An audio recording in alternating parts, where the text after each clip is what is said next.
بسم اللہ الرحمن الرحیم۔ اعوذ باللہ من الشیطان الرجیم، بسم اللہ الرحمن الرحیم۔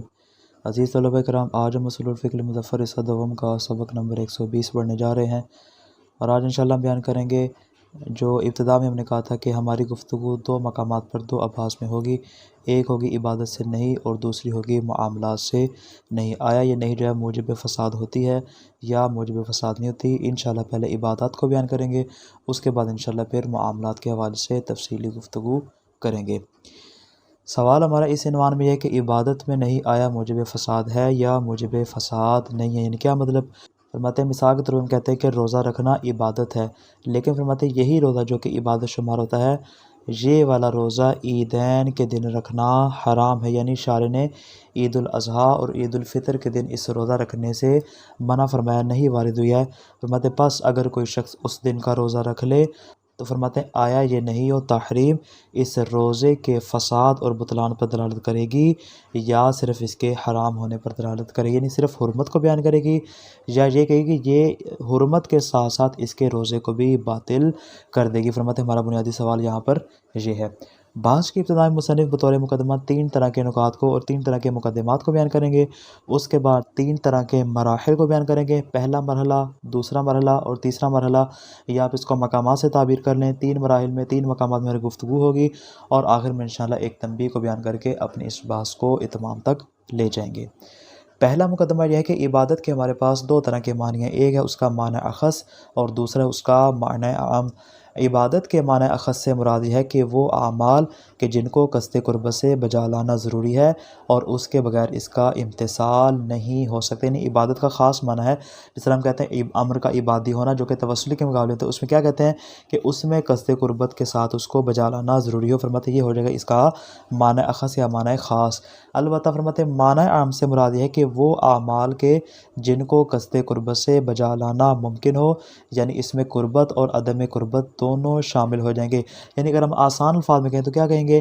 جو اس کا معنی اخص ہے اس میں صرف عبادات تعبدیہ شامل ہوں گی، لیکن اگر ہم معنی عام کی بات کریں تو اس میں تعبدیہ کے علاوہ وہ عبادات توسلیہ بھی شامل ہو جائیں گی کہ جن میں قصد قربت کرنا ممکن ہے، جیسے کہ نجس کپڑے کو پاک کرنا۔ فرماتے پس عبادات عام میں چونکہ صرف عمل مطلوب ہوتا ہے، لہٰذا اگر کوئی شخص قصد قربت کے بغیر بھی انجام دے تو اس کی عبادت فاسد نہیں ہوتی۔ یعنی کیا مطلب؟ آپ نے کپڑا پاک کرنا ہے، مولا کا مقصد کیا ہے کہ آپ صرف کپڑے کو تطہیر کریں، مطلب اس کپڑے کو پاک کرنا مقصد ہے، چاہے آپ قصد قربت کریں یا قصد قربت نہ کریں۔ اگر آپ قصد قربت نہیں کرتے تو آپ کا یہ تطہیر ثوب جو ہے وہ فاسد نہیں ہوگا۔ مطلب ہماری یہاں پہ جو بات ہے وہ قسم اول کے بارے میں ہے، البتہ جو قسم ثانی ہے یعنی عبادت بمعنی عام، یہ ہماری بحث سے خارج ہے۔ مصنف فرماتے ہیں ممکن ہے کوئی شخص یہاں پر یہ کہے کہ بحث عبادت بالمعنی العام کے بارے میں ہے، یعنی صحیح سے مراد وہ عبادت جس میں قصد قربت کیا جائے، اور فاسد سے مراد وہ عبادت کی جس میں قصد قربت نہ کیا جائے۔ یعنی قصد قربت ہے، آپ نے قصد قربت کر لیا تو آپ کی عبادت صحیح ہوگی، اگر آپ نے قصد قربت نہیں کیا تو آپ کی عبادت صحیح نہ ہوگی۔ فرماتے ہیں ممکن ہے کوئی شخص عبادت کا معنی عام اس انداز سے بیان کرے، لیکن مصنف کے نزدیک یہ معنی درست نہیں۔ کیوں؟ اس لیے کہ اصولیوں کے نزدیک وہ عبادت صحیح شمار ہوتی ہے جو مأمور بہ کے مطابق ہو، اور فاسد وہ عبادت ہوتی ہے جو مأمور بہ کے مطابق نہ ہو۔ یعنی یہاں پہ دیکھا جائے گا تطابق مأمور بہ کو دیکھا جائے گا، قصد قربت کو یہاں پر معیار نہیں بنایا جائے گا۔ لہٰذا فرماتے ہیں کہ یہ جو انہوں نے تعریف کی ہے عبادت کے صحیح اور فاسد ہونے کی، ہمارے نزدیک یہ درست نہیں ہے۔ ہمارے نزدیک عبادت کی صحت و فساد میں قصد قربت معیار نہیں ہے، بلکہ مأمور بہ کے ساتھ مکلف کا عمل جو ہے وہ آیا مطابقت رکھتا ہے یا نہیں رکھتا۔ مطابقت رکھتا ہوگا تو صحیح شمار ہوگا، اگر نہیں رکھتا ہوگا تو فاسد شمار ہوگا۔ یہ ہو گیا پہلا مقدمہ۔ آگے بیان کرنے جا رہے ہیں دوسرا مقدمہ۔ تیسرا مقدمہ انشاءاللہ کل کے درس میں بیان کریں گے۔ فرماتے ہیں دوسرے مقدمے میں مصنف نے تقریباً 2 طرح کے اشکالات کے جوابات دیے ہیں۔ کون کون سے؟ مطلب پہلا اشکال ممکن ہمارے اوپر ہو سکے، کون سا؟ کہ جس عمل میں مصلحت و رجحان ذاتی پایا جاتا ہو اس کو ہم کیسے متعلق نہیں قرار دے سکتے ہیں؟ یعنی ایک ایسا عمل ہمارے پاس ہے کہ جو عبادت ہے، اور عبادت میں کیا ہوتا ہے؟ عبادت وہی چیز ہوتی ہے جو کہ مطلوب مولا ہو، جس میں مصلحت پائی جاتی ہو، جس میں رجحان ذاتی پایا جاتا جاتا ہے، فرماتے اس کو عبادت کا نام دیتے ہیں۔ مطلب کیسے ممکن ہے کہ ایک طرف سے ہم اس کو عبادت کا نام دے رہے ہیں اور دوسری طرف سے اس کو متعلق نہیں کا نام دیتے ہیں؟ عبادت وہ ہوتی ہے جو محبوب ہو، متعلق نہیں ہوتا ہے جو مبغوض ہو۔ فرماتے ایک ہی جگہ پر دونوں کو آپ کیسے جمع کر سکتے ہیں؟ مصنف فرماتے اس کا جواب یہ ہے کہ ہماری مراد یہ ہرگز نہیں ہے کہ یہ والا عمل جو ہے وہ بالفعل متعلق امر بن رہا ہے، یعنی اسی وقت بھی یہ جو فعل ہمارے سامنے آ رہا ہے، یہ جو اس کو عبادی قرار دے ابھی بھی عبادت ہے۔ فرماتے نہ ہماری مراد نہیں ہے، وہ کیوں؟ مطلب اس لیے کہ نہیں کہ فعلی ہوتے ہوئے اس کو امر سے متعلق کرنا محال ہے کہ ایک ہی وقت میں یہ نہیں سے بھی متعلق ہو جائے اور ایک ہی وقت میں امر سے متعلق بھی ہو جائے، یعنی ایک ہی وقت میں ہم اس کو مبغوض مولا بھی قرار دیں اور ایک ہی وقت میں اس کو محبوب مولا بھی قرار دیں۔ فرماتے ہماری مراد یہاں پہ یعنی فعلیت کے اعتبار سے فرق ہے، اگرچہ یہ امر حقیقت میں عبادت تھا لیکن یہ بالفعل عبادی نہیں ہے، بلکہ یہ بالفعل کیا ہے؟ نہیں کا متعلق واقع ہو رہا ہے۔ پس مراد یہ ہے کہ یہ امر حقیقت میں مولا کی جانب سے مامور بھی تو ہے لیکن بالفعل یہاں پر امر کا متعلق نہیں بن رہا۔ کیوں؟ اس لیے کہ یہاں ایک معنی موجود ہے۔ معنی کیا ہے؟ معنی یہ ہے کہ یہ متعلق نہیں وارد ہو رہا ہے، مبغوض مولا بن رہا ہے، اس معنی کی وجہ سے اس کو ہم بالفعل امر کے ساتھ متعلق نہیں کر سکتے۔ یہ ہو گیا پہلے اشکال کا جواب۔ دوسرا اشکال یہ ہے کہ آپ نے باب اجتماع امر و نہی میں کہا تھا کہ امر و نہی دونوں کے فعلی ہونے میں کوئی ممانعت نہیں، کہ ایٹ اے ٹائم ایک ہی وقت میں امر بھی فعلی ہو سکتا ہے، نہیں بھی فعلی ہو سکتا ہے۔ فرماتے یہاں پر اس باب میں آپ نے آ کر ایک ہی فعلیت کو کیوں ختم کر دیا اور آپ نے کہا دونوں جو ہے وہ ایک ہی وقت میں متعلق نہیں ہو سکتے، یا نہیں فعلی ہوگی یا امر فعلی ہوگا۔ مطلب اجتماع امر و نہی میں تو آپ نے کہا تھا کہ دونوں فعلی ہو سکتے ہیں، یہاں پہ آپ ایک ہی فعلیت کو ختم کیوں کر رہے ہیں؟ مصنف فرماتے ہیں کہ اس کا جواب یہ ہے کہ دونوں کو آپس میں قیاس نہیں کیا جا سکتا، اس لیے کہ قیاس مع الفارق ہے۔ وہ کیسے؟ اجتماع کے باب میں نہیں ایک خاص عنوان پر تھی اور عنوان معربہ میں صلاحیت نہیں کرتا تھا، اسی لیے دونوں کی فعلیت میں کوئی معنی نہیں تھا۔ امر اپنی جگہ پہ مستقل حکم تھا اور نہیں اپنی جگہ پر مستقل تھی۔ فرماتے وہاں پہ دونوں کا ایک دوسرے کے ساتھ اصلاً کوئی تعلق نہیں تھا، لیکن یہاں پر حقیقت میں دونوں عنوان ایک ہی چیز سے متعلق ہو رہے ہیں، یعنی ہماری بحث اس امر یا نہیں کے فعلی ہونے کے بارے میں نہیں ہے بلکہ اس کے شانی اور اقتضائی ہونے کے بارے میں ہے، یعنی آیا اس کی شان یہ ہے، آیا اس میں اس بات کا تقاضا یہ ہے کہ یہ اس بات کی صلاحیت رکھے کہ ہم اس کو امر کے ساتھ متصف کر سکیں یا اس کو نہیں کے ساتھ متصف کر سکیں۔ فرماتے ہماری بات شانی اور اقتضائی ہے، ہماری بات اس کی فعلیت کی نہیں ہے، جیسا کہ اجتماع امر و نہی میں ہوتا تھا۔ عبادت پہ غور کیجیے گا۔ المبحث الاول النہی عن العبادہ، پہلی بحث ہماری عبادت سے نہیں کے بارے میں ہے۔ المقصود من العبادت التي هي محل نزاع فی المقام، فرماتے محل نزاع میں جو عبادت سے ہماری مراد وہ کیا ہے؟ العبادت بالمعنی الاخص، عبادت کے دو معنی، بالمعنی عام اور بالمعنی اخص۔ فرماتے یہاں پہ ہماری مراد عبادت بالمعنی العام کی نہیں بلکہ عبادت بالمعنی اخص کے ہے۔ اے خصوص ما یشترط فی صحتها قصد القربہ، یعنی ایسی عبادت کی جس کے صحیح ہونے میں قصد قربت کو شرط قرار دیا گیا ہو۔ او فقل، یا بالفاظ دیگر اس انداز سے کہیں یہ خصوص الوظیفۃ التی شرع اللہ تعالی لاجل التقرب بها الیہ، کہ وہ والا خاص وظیفہ کہ جس کو خدا نے شرعی قرار دیا ہے، ہمارے اوپر واجب قرار دیا ہے تاکہ اس کے ذریعے ہم اس کی ذات کا تقرب حاصل کر سکے۔ ولا یشمل النزاع العبادۃ بالمعنی، فرماتے ہیں ہمارا یہاں پہ جو نزاع ہے وہ عبادت کے معنی عام کو شامل نہیں ہے، یعنی ایسا مقام کہ جہاں پر قصد قربت کا اختیار موجود ہے، چاہے تو قصد قربت کر لیں چاہے تو قصد قربت نہ کریں، مطلب وہ معنی یہاں ہماری مراد نہیں ہے۔ مثل غسل الثوب من نجاسہ، جیسے کہ کپڑے کو نجاست سے پاک کرنا، کیوں؟ لأنہ وإن صح ان یقع عبادۃ متقربا بہ الی اللہ تعالی، مطلب اگرچہ اس میں یہ صحیح ہے کہ ہم اس کو قصد قربت کے ساتھ انجام دیں تاکہ ہمارا عمل کمال تک پہنچ جائے، فرماتے قصد قربت کے ساتھ بھی کر سکتے ہیں اور قصد قربت کے بغیر بھی کر سکتے ہیں، لیکن فرماتے ہیں کہ لا یتوقف حصول اثرہ المرغوب فیہ علی وقوعہ قریبا، لیکن فرماتے ہیں کہ اس میں جو اثر ہمیں حاصل ہوگا، جو ہمیں تطہیر حاصل ہوگی کپڑے کو نجاست سے پاک کرنے کے بعد، فرماتے ایسا اثر ہے کہ جس کا بقصد قربت کے اور تقرب کے واقع ہونا ضروری نہیں، اس بات پر یہ موقوف نہیں ہے۔ اور وہ کیا ہے؟ وہ اثر کیا ہے؟ وہو الزوال النجاسہ، نجاست کا زائل ہو جانا اور کپڑے کا پاک ہو جانا۔ فرماتے ہیں کپڑے کے پاک ہونے میں مولا کو یہاں پہ تقرب کی ضرورت نہیں ہے، چونکہ یہاں پہ تقرب کی ضرورت نہیں ہے لہذا اس بنا پر فرماتے ہیں کہ اس کو ہم اپنی بحث سے خارج قرار دے دیں گے۔ فلو فرضا وقوع منعی عنہ، فرماتے ہیں الفرض ہم اس امر کو مولا کی جانب سے مبغوض قرار دے، کہتے ہیں کہ یہ والا عمل جو ہے جو واجب توسلی ہے مولا کے نزدیک مبعوث شمار ہوتا ہے اور مولا اس کو قبول نہیں کرتا۔ کب؟ کل غسل بالماء المغصوب، غصبی پانی سے آپ نے اپنے کپڑے کو پاک کیا، کیا کپڑا پاک نہیں ہوگا؟ فرماتے بالکل پاک ہو جائے گا۔ فإنه يقع به الامتثال، فرماتے امتثال واقع ہو جائے گا۔ ويسقط الامر به، اور کپڑے کو دوبارہ پاک کرنے کی ضرورت بھی نہیں رہے گی۔ لیکن فرماتے فلا يتصور وقوعه فاسدا من اجل تعلق النهي، فرماتے اگرچہ اس کے اوپر نہیں آ بھی جائے پھر بھی فرماتے یہاں پر اس عبادت کے فاسد ہونے کا کوئی مطلب نہیں بنتا۔ آپ نے اپنے ذاتی پانی سے، حلال پانی سے پاک کیا تو بھی کپڑا پاک ہو جائے گا، غصبی پانی سے کریں گے تو بھی پاک ہو جائے گا۔ فرماتے مولا کی نہیں کے وارد ہونے سے یہاں پہ کوئی مسئلہ نہیں بنے گا، بلکہ جو مطلوب ہے وہ آپ کو حاصل ہو جائے گا۔ البتہ فرماتے نعم، ایک صورت ہے، کون سی والی؟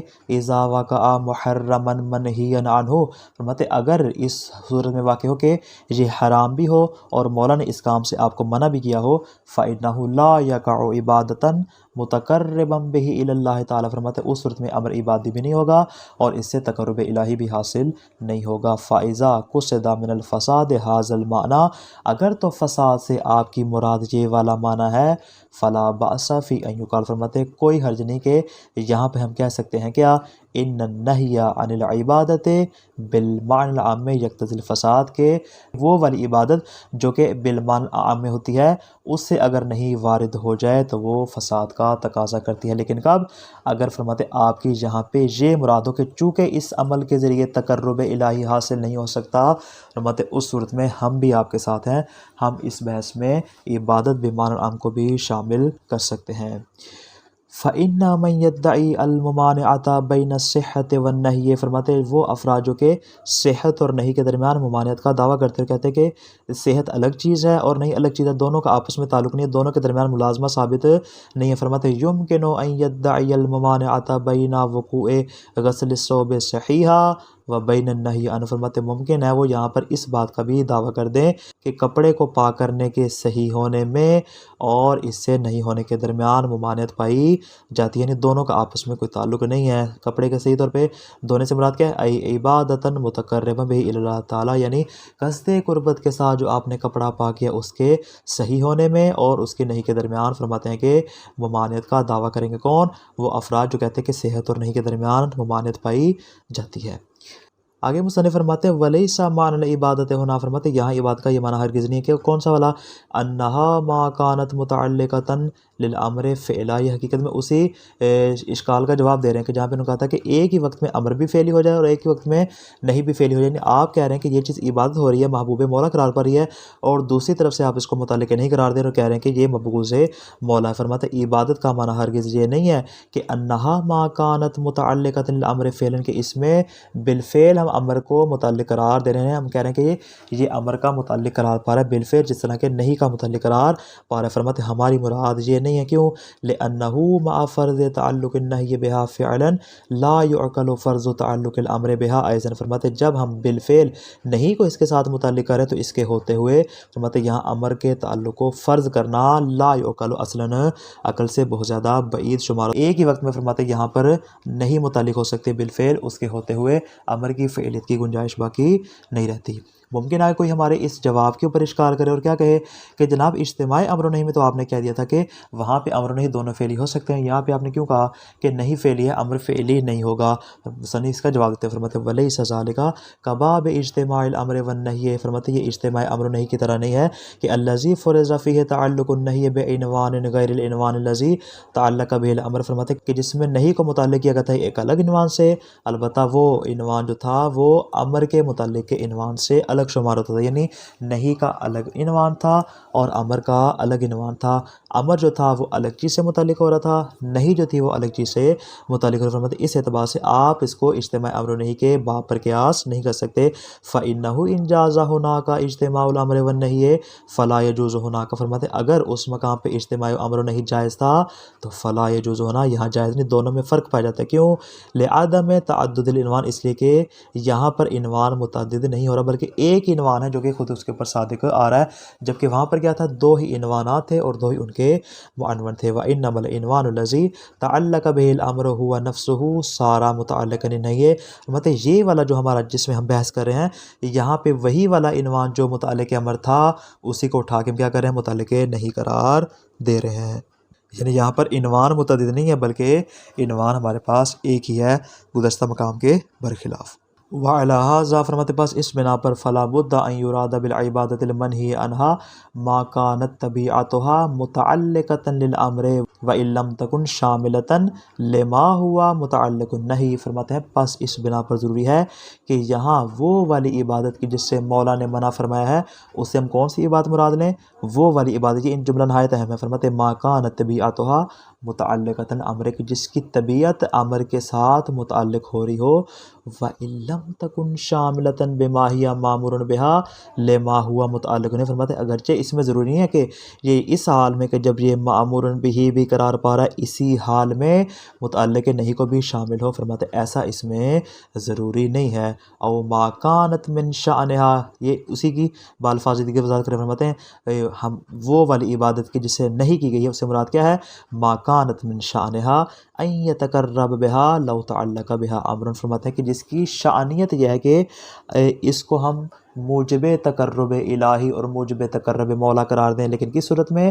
اگر اسی فعل کے ساتھ کیا ہو جائے؟ امر بھی متعلق ہو جائے، یعنی اس کی شان میں پائی جاتی ہے، اس کی اقتضاء میں پائی جاتی ہے۔ بالفعل یہاں پہ نہیں ہے کہ بالفعل جس طرح نہیں متعلق ہو رہی ہے ویسے ہی بالفعل امر بھی اس کے ساتھ متعلق ہو۔ فرماتے یہاں پہ ہماری مراد یہ نہیں ہے۔ فرماتے وَبِعِبَارَةٍ أُخْرَى جامع، فرماتے اگر آپ کو پھر بھی نہیں سمجھ آئی تو میں الفاظ بدل کر مزید آسان کر دیتا ہوں۔ فرماتے کیا کہہ سکتے ہیں؟ ان المقصود بالعبادت ہنا ہی الوظیفۃ التي لو شرع الشارع لشرعها۔ فرماتے ہیں کہ اس سے مراد وہ والا وظیفہ کہ اگر شارع اس کی مشروعیت قرار دینا چاہے تو اس کی مشروعیت قرار دے سکتا ہے۔ کیوں؟ لأجل التعبد بها، تاکہ اس کے ذریعے ہم تعبد کر سکیں، اطاعت مولا کر سکیں۔ وَإِن لَمْ يَتَعَلَّقْ بِهَا أَمْرٌ فِعْلِيٌّ لِخُصُوصِيَّةِ الْمَوْلِ۔ فرماتے اگرچہ یہ بالفعل یہاں پہ امر موجود نہ بھی ہو، اگرچہ یہ بالفعل متعلق امر نہ بھی واقع ہو رہا ہو، کیوں؟ لخصوصیت المول، اس لیے کہ یہ والا مقام متعلق نہیں کے ساتھ خاص ہو چکا ہے۔ جب یہ متعلق نہیں کے ساتھ خاص ہو چکا ہے تو اس کے ہوتے ہوئے فرماتے ہیں یہاں پہ بالفعل امر کا متعلق قرار نہیں پائے گا۔ یہاں پہ ہماری مراد یہ ہے، یعنی شانی اور اقتضائی ہے، فعلیت ہماری مراد نہیں ہے۔ تو خلاصہ کیا ہوا آج کے درس کا؟ ہماری بحث اس بارے میں کہ اگر کسی عبادت کے بارے میں نہیں وارد ہو جائے تو کیا یہ اس عبادت کے فاسد ہونے کا موجب بنتی ہے یا صرف اس کی حرمت کو بیان کرتی ہے۔ مصنف تین طرح کے نکات کو بیان کرتے ہیں۔ پہلا نقطہ یہ ہے کہ عبادت سے مراد عبادت بالمعنی الاخص ہے، یعنی جہاں قصد قربت معتبر ہو۔ دوسرا نقطہ حقیقت میں دو اشکالات کا جواب ہے۔ پہلا اشکال یہ کہ جو عبادت مصلحت رکھتی ہو وہ فاسد کیسے ہو سکتی ہے۔ دوسرا اشکال یہ ہے کہ اجتماع امر و نہیں میں امر و نہیں دونوں فعلی ہو سکتے ہیں، تو آخر یہاں پر دونوں فعلی کیوں نہیں ہو سکتے؟ آپ نے کہا تھا کہ یہاں صرف نہیں فعلی ہوگی، امر فعلی نہیں ہوگا، یہ اشکال ہوا۔ مصنف دونوں اشکالات کو قبول نہیں کرتے اور دونوں کے الگ الگ جوابات بیان کرتے ہیں۔ والسلام علیکم ورحمۃ اللہ وبرکاتہ۔